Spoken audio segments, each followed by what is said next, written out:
시장이 보는 눈을 키우는 시간입니다. 특히 이분의 해안이 필요할 때가 아닌가 싶습니다. 오건영 신한은행 WM 부분장 모셨습니다. 부장님 안녕하십니까? 네, 안녕하세요. 안녕하세요. 네, 안녕하세요. 장이 좀 녹록치 않습니다. 네.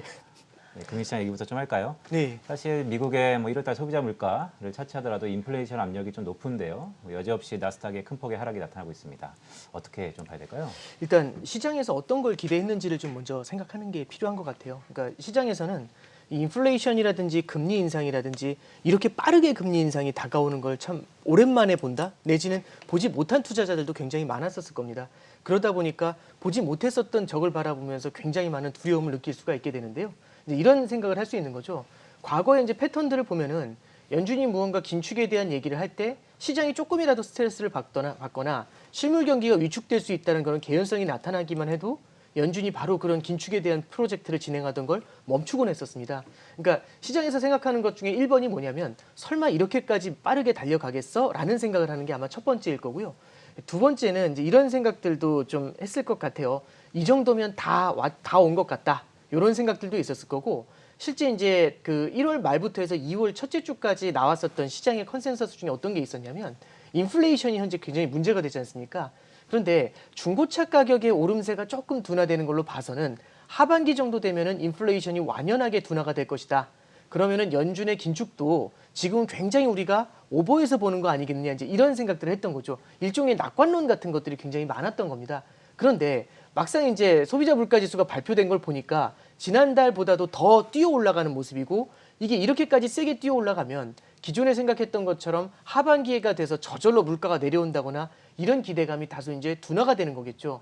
그러면 바로 어떤 생각을 하게 되냐면 어쩌면 지금 이렇게 빨리 달려오고 있는 연준의 긴축 스탠스가 진짜 계속해서 이어질지 몰라 하면서 설마 여기까지 오겠어라고 했던 생각이 한 번씩 흔들리게 되는 겁니다. 그럼 이런 과정에서 이제 좀 안심을 하는 생각을 했다가 그 다음에 깜짝 놀라고 또 안심하는 생각을 했다가 깜짝 놀라고 이런 게 이제 시장의 반응이었던 것 같고요. 그러다 보니까 마일드한 긴축을 생각했던 거죠, 시장은. 그럼 마일드한 긴축 상황에서 좀 중장기적으로 놔뒀을 때 그래도 그나마 실적이 나오고 현금 흐름이 발생하는 대형주 쪽으로 조금 자금이 몰려 있다가 이게 긴축 기조가 굉장히 이어질 거라고 생각을 하니까 자금이 과도하게 몰려 있었던 그런 대형주에서 좀 역류하는 흐름이 나타났던 거 아닌가 이제 그 정도 해석을 좀 할 수 있을 것 같습니다. 네, 가장 첫 번째 말씀해 주셨던 부분이 되게 들어오네요. 시장이 무엇을 기대했는지 한번 생각을 해보자라고 말씀을 해주셨는데 자 그러면은 인플레 쇼크에 늑장 대응하던 연준의 다급한 정책 변환이 지금 가장 눈에 띄는데 일단은 연준이 22년 만에 빅스텝을 강행을 할 가능성에 대해서는 좀 어떻게 보시는지 궁금합니다. 일단 가능성은 열려 있다라고 생각을 하고요. 이제 이렇게 정리를 좀 해드릴게요. 바로 이번에 소비자 물가 지수가 나오자마자 빅스텝에 대한 얘기는 사실은 지난 1월 달 FOMC 때 굉장히 큰 관건이 됐었던 겁니다. 그러니까 시장의 어느 정도는 그 이슈가 테이블 위에 올라왔다라고 보면 되고요. 소비자 물가 지수가 발표된 이후에 너무나 이제 높게 발표가 되니까 첫 번째 나왔었던 얘기가 긴급 FOMC를 열어가지고 긴급 금리 인상을 해야 된다 이 얘기가 나왔어요. 방금 전에 무슨 말씀을 해주셨냐면 22년 만에 처음으로 이제 50bp 0.5% 금리 인상을 한다고 했죠. 그게 이제 뭐냐면은 00년도 2000년도 5월 달에 한번 그렇게 금리 인상을 한 적이 있습니다. 근데 긴급 FOMC를 열어가지고 금리 인상을 한 거는 94년 이후에는 한 번도 없었습니다. 그러니까 거의 계산이 안 되는데 한 30년 가까이 되는 거겠죠. 그러니까 그런 얘기도 나왔었고 세 번째는 조금 아이러니한 건데요. 아직까지 연준은 긴축을 한 게 아니라 돈을 풀어주고 있습니다. 양적 완화를 해주고 있고 양적 완화로 돈을 풀어주는 게 2월 말 3월 첫째 주에 끝나게 되거든요. 그러니까 아직까지 돈을 풀어주는 양적 완화를 하고 있고요. 테이퍼링이 이제 지금 진행이 되고 있는 건데 어쩌면 이 테이퍼링을 중간에 뚝 끊어버릴 수 있다. 그러면서 이제 시그널을 제대로 던질 수 있다. 이제 이런 두려움이 지난주에 많이 작용을 했었던 거죠. 근데 다만 이제 이런 거죠. 첫 번째는 0.5% 인상을 떠나서 방금 전에 말씀드렸던 것처럼 긴급 FOMC가 열려가지고 거기서 금리 인상을 한다. 여기까지는 다들 생각했던 게 뭐냐면은 저는 이제 그 마켓 구루들의 얘기들 중에서 굉장히 좀 일리가 있다고 생각하는 것 중에 하나가 엘 에리언이라는 분이 있어요. 그분이 이제 뭐라고 얘기했냐면 그분도 그 연준이 이제 0.5% 인상해야 된다 이런 걸 주장하시는 분인데 긴급 금리 인상은 오버다. 왜 그러냐 하니까 첫 번째는 이런 거죠. 시장한테 전혀 운조차 띄지 않은 걸 갖다 갑자기 얘기하면 연준 자체가 이미 패닉에 빠져 있다. 이런 거죠. 리더가 굉장히 다른 건 뭐냐면 리더는 아무리 불안해도 자기의 중심을 잡는 모습들 본인이 불안해도 이거 잘 컨트롤할 수 있을 거야 이제 이런 모습을 보여줘야 되는데 시장하고 얘기조차 안 된 걸 막 빅스텝을 막 가져가게 되면은 시장이 깜짝 놀라게 되고 연준도 여기에 대해서 패닉 상태구나 이제 이런 두려움을 줄 수가 있겠죠. 그래서 이제 리더로서의 모습을 보여주면서 인플레이션을 갖다가 잡을 수 있다는 기대감을 만들려면 연준이 그 정도까지 나가는 건 어려울 것 같다라는 얘기를 하는 게 엘 에리언의 의견이고요. 저 역시 거기엔 동감합니다. 근데 다만 0.5% 인상에 대한 거는 가능성이 열려 있다라고 말씀드리는 건 이미 테이블 위에 올라왔다는 점. 그리고 이제 우리나라 시간으로 3월 17일 날 새벽에 이제 FOMC 결과가 확인이 될 텐데요. 그때 이제 우리가 뭘 볼 수 있을 것 같냐면 그 전에 3월 첫째 주에 미국의 고용 지표를 볼 수 있을 거고 그 다음에 FOMC 전에 3월 달에 발표되는 2월 달 지금의 소비자 물가 지수를 볼 수 있을 겁니다. 이 트렌드가 바뀌지 않는다라면은 0.5% 금리 인상에 대해서도 조금 더 많이 고민하게 되지 않을까. 결국엔 데이터를 보고 결정하지 않을까 이제 그렇게 생각을 합니다. 네, 말씀 주셨던 것처럼 사실 좀 50bp 이제는 기정사실화될 가능성이 높다라는 게 시장의 컨센서스로 모아지는 것 같습니다. 이번 주 의사록 얘기 좀 해볼까요? 네. 1월 달 FOMC 의사록이 있는데요. 부부장님 보시니까 연준 내 새로운 이슈가 부각된 것 같다라는 멘트를 주셨어요. 네. 어떤 이슈인가요? 일단 여러 가지 이슈들이 있을 텐데 가장 중요한 건 뭐냐면 인플레이션에 대한 전망이라든지 금리 인상에 대한 시각 이런 것들도 있겠지만 저는 그중에 하나를 말씀드린다면 양적 긴축에 대한 논의가 시작됐다라는 점에 좀 주목을 하고 싶습니다. 이 양적 긴축이라는 것 자체가 의미하는 게 뭐냐면은 금리 인상이라는 거는 연준이 갖고 있는 정책 중에 하나인 기준금리죠. 초단기 금리를 인상을 하는 걸 말합니다. 초단기 금리를 인상하면서 전체적으로 장기 금리까지 다 영향을 주겠다라는 얘기인데요. 근데 이제 이게 조금 좀 의미가 있는 게 뭐냐면 초단기 금리를 마구 인상을 하더라도 어떻게 보면은 장기 금리가 여태까지 양적 완화로 하도 많은 장기 국채를 사놨기 때문에 워낙에 장기 금리 쪽이 많이 눌려 있기 때문에 이 초단기 금리를 많이 인상을 하더라도 이 장기 금리가 생각보다 많이 못 올라가는 문제가 생기죠. 그러면 단기 금리는 올라가는데 장기 금리가 눌려버리는 이런 문제가 생기게 됩니다. 그럼 장단기 금리 차가 굉장히 좁아지게 되겠죠. 지금 시장에서도 이런 얘기를 하고 있고요. 장단기 금리 차가 좁아지게 됐을 때는 어떤 문제가 생기냐면 특히 소형은행들 같은 경우는 마진이 많이 줄어들게 되면서 소형은행들의 대출이 줄어들게 됩니다. 그러면 실물 경제 곳곳에 대출이 퍼져나가야 되는데 은행들의 마진이 줄어들면서 대출 자체가 줄어드는 굉장히 큰 악영향을 줄 수가 있죠. 그래서 이 시장을 보는 사람들 중에서는 어떤 얘기도 하냐면 낙관론 중에 장단기 금리 차 이렇게 빠르게 줄어들고 있으니까 연준도 그걸 고민할 수밖에 없을 거고 그러니까 기준금리 인상을 세게 못할 거야라는 생각을 하는 사람들이 있었습니다. 근데 이번에 이제 양적 긴축이 논의가 되면 어떤 얘기냐면 단기 금리 인상을 많이 안 하더라도 아예 보유하고 있는 장기 국채를 팔아서 장기 금리를 끌어올리는 방법이 있거든요. 그러면 굳이 단기 금리, 기준금리를 많이 인상하지 않아도 장기 금리를 끌어올려 가지고 장단기 금리 차가 줄어드는 악재 없이 긴축을 다른 방식으로 진행을 할 수가 있습니다. 그래서 연준 내에서도 이제 에스더 조지 총재 같은 사람들은 이런 쪽의 방법에 대해서도 우리가 진지하게 고민을 해야 되는 거 아니냐 이 얘기를 하고 있고요. 이 양적 긴축이 갖고 있는 방법론뿐만 아니라 이걸 언제쯤 시작하면 좋을지 여기에 대해서도 논의가 첨예하게 이루어지지 않을까 이제 그렇게 생각합니다. 네.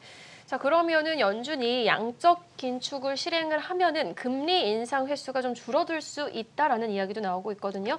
지금 한 해에 뭐 8번이다, 7번이다 이런 이야기도 나오고 있는데 지금 이 의견에 대해서는 어떻게 생각하시나요? 그러니까 지금 현재까지 나와 있는 얘기까지는 모르겠고요. 이렇게 보시면 될 것 같습니다.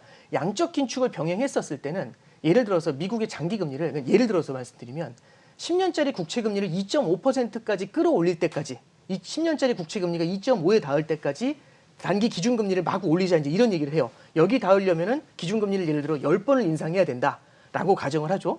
근데 이렇게 되면 단기 금리를 너무 많이 올려야 되는 문제가 생기지 않습니까? 장기 금리 2.5에 도달하기 위해서. 그러면 예를 들어서 양적 긴축의 방법을 쓰게 되면은 어쩌면 7, 8번만 인상을 하더라도 2.5%에 달성을 할 수 있겠죠. 네. 그래서 질문 주신 것 중에 8번에서 몇 번으로 줄어드냐 이 질문에 대해서는 제가 답을 해드리기는 어렵고 원래 인상했었어야 되는 그 횟수에서 몇 차례 정도가 줄어드는 건 가능할 것 같습니다. 네, 시계를 좀 돌려볼까요? 유럽 얘기 좀 해보죠. 사실 한 1월 중순부터는 유럽이 또다시 긴축에 대한 우려 때문에 글로벌 증시를 뒤흔들고 있다라고 볼 수 있는데요.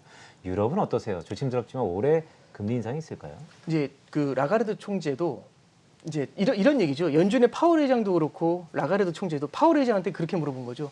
빠르게 긴축을 할 것 같습니까? 라고 하니까 파월 의장이 모든 건 가능성이 있다. 그러니까 긍정도 부정도 하지 않겠다. 이제 이런 얘기를 한 거고요.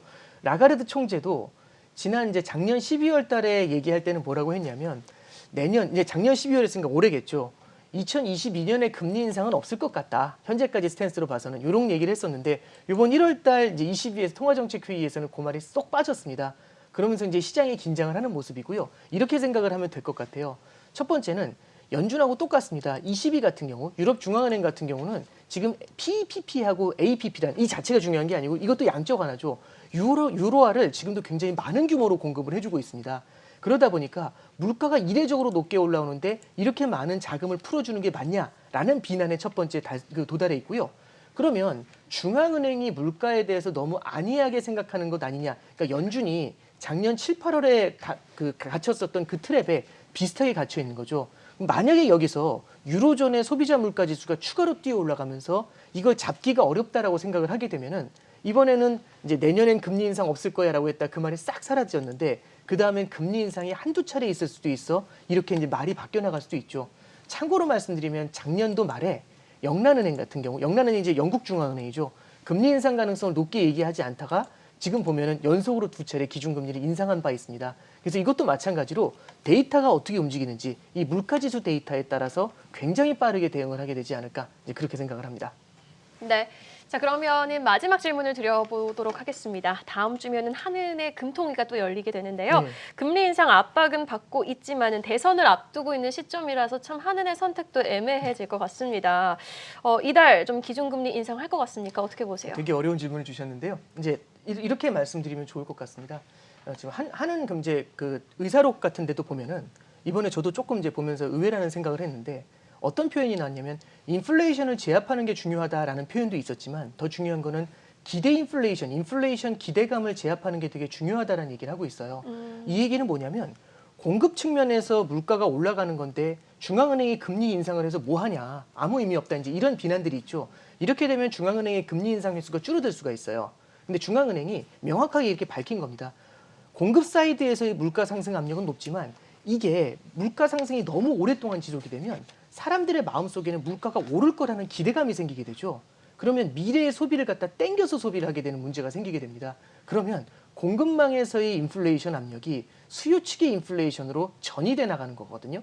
이거를 사전에 차단을 해버리겠다라고 이제 중앙은행에서 그런 얘기를 하고 있는 겁니다. 이 얘기는 뭐냐면 추가적인 금리 인상도 가능할 것 같다라는 얘기를 하고 있고요. 이 얘기가 나오자마자 이번 달에 금리 인상을 한다 만다의 문제가 아니라 오히려 이제 기존에는 시장에서는 이렇게 예상을 하고 있었죠. 1.75% 정도면은 기준금리를 거의 다 올린 거 아니겠느냐 이렇게 생각을 했었는데 어쩌면 올해는 1.75 정도엔 끝날지 몰라도 내년에 추가로 더 금리 인상이 이어질 수도 있을 것 같아. 이제 이런 얘기를 하고 있는 겁니다. 그래서 이 기대 인플레이션에 주목한다라는 점이 약간은 더 매파적인 뉘앙스를 주고 있다는 점이 첫 번째고요.